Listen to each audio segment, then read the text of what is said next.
स्वागत आप सभी का ब्रेकिंग न्यूज चैनल में एक बार फिर से। तो आइए जानते हैं देश दुनिया की तमाम बड़ी खबरों को। पर उससे पहले आपसे निवेदन है कि आप इस वीडियो को लाइक कर दें, शेयर कर दें ताकि हमारा हौसला बढ़ता रहे। पीएम मोदी ने एशिया के सबसे बड़े सोलर प्लांट का लोकार्पण किया, बोले ये श्योर प्योर और सिक्योर है। जी हां, पीएम नरेंद्र मोदी ने मध्य प्रदेश के रीवा में बने अल्ट्रा मेगा सोलर प्लांट को आज वीडियो कॉन्फ्रेंसिंग के जरिए देश को समर्पित किया। लोकार्पण कार्यक्रम में पीएम मोदी के साथ सीएम शिवराज सिंह चौहान, केंद्रीय मंत्री नरेंद्र सिंह तोमर, प्रहलाद पटेल और उपराज्यपाल आनंदीबेन पटेल वीडियो कॉन्फ्रेंसिंग के जरिए जुड़े हैं। पीएम मोदी ने कहा कि इस प्लांट से हम दुनिया के टॉप 5 देशों में पहुंच गए हैं। ये 21वीं सदी का सबसे अहम कदम है। यहाँ बनने वाली बिजली में से 24% दिल्ली मेट्रो को, जबकि शेष 76% बिजली मध्य प्रदेश के राज्य बिजली वितरण कंपनियों को जाएगी। आपको बता दें कि इसी साल जनवरी में 750 मेगावाट की क्षमता के साथ यहाँ बिजली उत्पादन शुरू हो गया था, लेकिन प्रधानमंत्री मोदी से समय नहीं मिलने की वजह से इसका लोकार्पण नहीं हो पाया था। प्रधानमंत्री मोदी ने कहा कि पहले एलईडी बल्ब के उपयोग की लोग जरूरत महसूस करते थे, मगर महंगी होने के कारण उसे खरीद नहीं पाते थे। अब इस बल्ब की कीमत 10 गुना कम हो गई है। इसी का नतीजा है कि देश में अब तक 36 करोड़ एलईडी बल्ब वितरित किया जा चुका है। 1 करोड़ सड़क बत्ती में इसका उपयोग हो रहा है। प्रधानमंत्री मोदी ने कहा, एलईडी के उपयोग से हर साल 24,000 करोड़ रुपए की बचत हो रही है। इतना ही नहीं, पर्यावरण की रक्षा में भी मदद मिल रही है। मोदी ने परियोजना राष्ट्र को समर्पित करते हुए कहा कि रीवा की पहचान पहले नर्मदा नदी और सफेद बाग के कारण थी, मगर अब सौर ऊर्जा के संयंत्र के कारण होगी। इसके साथ ही राज्य में अन्य परियोजनाओं के शुरू होने से मध्य प्रदेश सस्ती और साफ सुथरी बिजली का हब बन गया है। इससे किसान, गरीब और मध्यम वर्ग को सस्ती बिजली मिलेगी। उन्होंने कहा कि सौर ऊर्जा आने वाली सदी की ऊर्जा का बड़ा माध्यम बनने वाली है। यह ऊर्जा श्योर प्योर और सिक्योर भी है। आत्मनिर्भर भारत के लिए बिजली की आत्मनिर्भरता आवश्यक है। इसमें सौर ऊर्जा बहुत बड़ी भूमिका निभाने वाली है। सौर ऊर्जा आज ही नहीं 21वीं सदी का एक बड़ा माध्यम बनने वाला है। ये श्योर प्योर और सिक्योर है। श्योर इसलिए क्योंकि सूर्य हमेशा चमकता रहेगा जब सभी संसाधन खत्म हो जाएंगे। प्योर इसलिए क्योंकि इससे पर्यावरण पूरी तरह से सुरक्षित और साफ सुथरा बना रहेगा। सिक्योर इसलिए कि इससे बिजली की जरूरत को आसानी से पूरा किया जा सकेगा। यूपी में फिर लगा लॉकडाउन, जाने क्या खुलेगा और क्या बंद रहेगा। जी हां, कोरोना वायरस संक्रमण के बढ़ते मामलों के बीच उत्तर प्रदेश सरकार ने राज्य में एक बार फिर से लॉकडाउन की घोषणा कर दी है। यह लॉकडाउन आज से 13 जुलाई की सुबह 5 बजे तक राज्य में लागू रहेगा। इस दौरान सिर्फ आवश्यक सामान की दुकानें और अस्पताल ही खुले रहेंगे, बाकी की सभी चीजों पर पाबंदी रहेगी। इसके लिए राज्य सरकार की ओर से आदेश भी जारी कर दिया गया है। उत्तर प्रदेश के मुख्य सचिव राजेंद्र कुमार तिवारी द्वारा जारी आदेश में कहा गया है कि कोविड-19 की वर्तमान स्थिति की समीक्षा और संचारी रोगों के संक्रमण को रोकने के लिए यह निर्णय लिया गया है। आदेश के मुताबिक इस दौरान प्रदेश में समस्त कार्यालय, शहरी व ग्रामीण हाट बाजार, गली मंडी और व्यावसायिक प्रतिष्ठान बंद रहेंगे। वहीं आवश्यक सेवाओं में कार्यरत व्यक्तियों, कोरोना वॉरियर, स्वच्छता कर्मी व डोर स्टेप डिलीवरी से जुड़े लोगों की आवाजाही पर कोई प्रतिबंध नहीं रहेगा। रेलवे का आवागमन भी पूर्व की तरह ही जारी रहेगा। वहीं रेल से आने जाने वाले व्यक्तियों के लिए बस की व्यवस्था राज्य सरकार करेगी। दोस्तों, अगली खबर जानने से पहले आपसे एक रिक्वेस्ट है कि इस वीडियो को बनाने में मुझे बहुत ज्यादा मेहनत लगती है, तो इस मेहनत के लिए वीडियो को एक छोटा सा लाइक जरूर करें। गोगरा इलाके से भी पीछे हटी चीनी सेना, एक और दौर की राजनयिक वार्ता संभव। जी हां, चीनी सेना ने गोगरा इलाके को भी खाली कर दिया है। वहां से भी चीनी सेना 2 किलोमीटर पीछे हट गई है। गलवान घाटी हॉट स्प्रिंग इलाके को वह पहले ही खाली कर चुकी थी। अब सारा ध्यान पेंगोंग से लेक इलाके पर है, जहां चीनी सेना कम तो हुई है लेकिन अभी भी डटी हुई है। अगले हफ्ते सेना के विशेष अधिकारियों की बैठक के बाद उम्मीद है कि पेंगोंग में भी टकराव खत्म हो जाएगा। सेना के सूत्रों ने कहा कि तीनों इलाके पूरी तरह खाली हो चुके थे। गोगरा से ढांचे भी चीनी सेना ने हटा लिए हैं। पेंगोंग के फिंगर इलाके में गतिरोध बना हुआ है, पर चीनी सैनिकों की संख्या में फिंगर 4 क्षेत्र में भी कमी आई है। जिन स्थानों में चीनी सेना हटी है उनकी जांच हो रही है। सेना पड़ताल के बाद तय प्रक्रिया के तहत कुछ पीछे हटेगी। भारतीय सेना अपने ही क्षेत्र में है, इसलिए उसे थोड़ा ही पीछे हटना है और जवान कम करना है। भारत और चीन के बीच वास्तविक नियंत्रण रेखा पर तनाव कम करने के उद्देश्य से तौर तरीके तैयार करने के लिए एक और दौर की राजनयिक वार्ता होने की संभावना के बीच भारत ने पूर्वी लद्दाख में गलवान घाटी पर चीन के दावे को एक बार फिर खारिज कर दिया है। विदेश मंत्रालय के प्रवक्ता अनुराग श्रीवास्तव ने कहा कि भारत वार्ता के जरिए मतभेदों के समाधान को लेकर आश्वस्त है और सीमा क्षेत्रों में अमन चैन बनाए रखने की आवश्यकता को समझता है। इसके साथ ही भारत अपनी संप्रभुता और क्षेत्रीय अखंडता सुनिश्चित करने के लिए पूरी तरह प्रतिबद्ध है। देश में कोरोना संक्रमित मरीजों का आंकड़ा 8,26,647 के पार, अब तक 22,327 की मौत।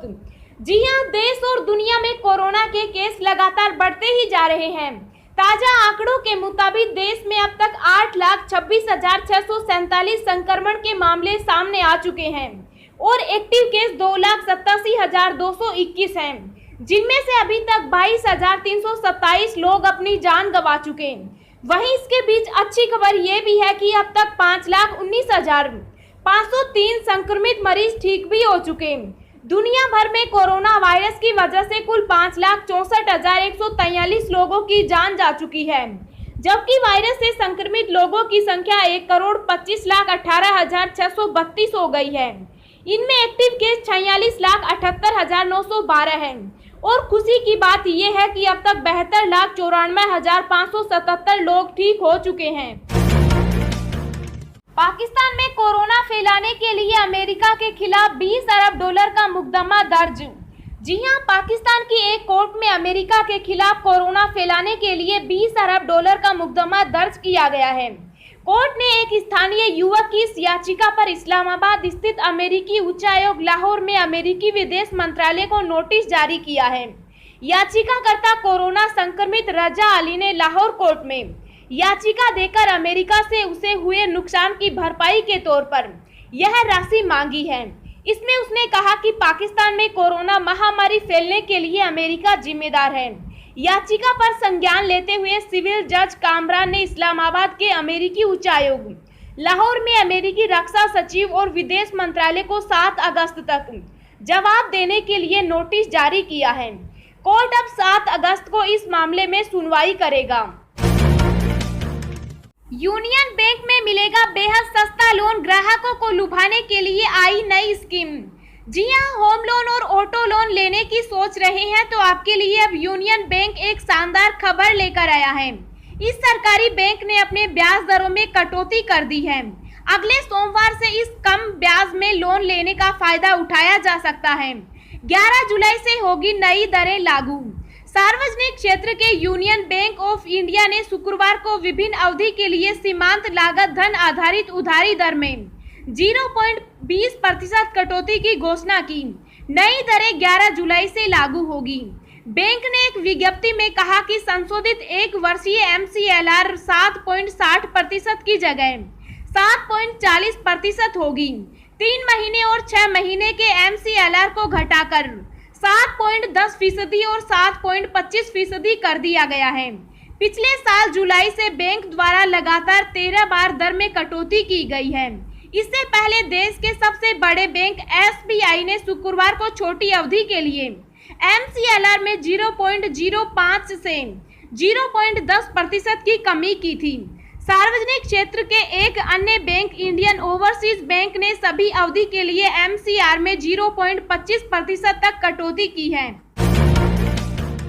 अब व्हाट्सएप ईमेल के जरिए भेजे जा सकेंगे समन, सुप्रीम कोर्ट ने दी इजाजत।